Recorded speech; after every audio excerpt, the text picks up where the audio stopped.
தந்தைக்கு முன் குரலை உயர்த்தாதீர். அவ்வாறு செய்தால் வாழ்க்கை ஒரு நாள் உங்களை தாழ்த்தி விடும். தந்தையின் கண்டிப்பை சகித்துக் கொள்ளுங்கள். அது உங்களை உடைக்க அல்ல, உயர்த்ததான். தந்தைக்கு மரியாதை செய்யுங்கள். நாளை உங்கள் பிள்ளைகள் அதையே உங்களிடம் கற்றுக்கொள்வார்கள்.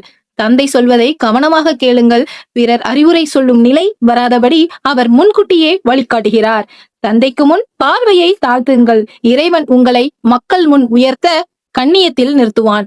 தந்தையின் வாழ்க்கை அனுபவம் ஒரு திறந்த புத்தகம் போன்றது. ஒவ்வொரு பக்கத்தையும் பாடமாக எடுத்துக்கொள்ளுங்கள். தாய் மார்பில் அணைத்து காப்பாள். ஆனால் தந்தை தான் பார்க்காத உலகத்தை நீ பார் என்று தன் தோளில் தூக்கி காப்பான். முகம் தெரியாதவர்களுக்கு மரியாதை செய்கிறோம். உன்னை தாங்கி வளர்த்த தந்தைக்கு முன் மரியாதை செய்ய மறந்து விடாதே. அவர் அருகில் இருக்கும் போது அவரின் அன்பையும் அனுபவத்தையும் மதித்து பயன்பெறுங்கள். இந்த உலகில் தந்தையை போல உண்மையான நண்பன் யாருமில்லை. தந்தையை மதித்தவன் உயர்வான், மதிக்காதவன் உயர்வது கடினம். இப்படிக்கு தந்தையின் அன்பை உணரும் ஒரு மனசு.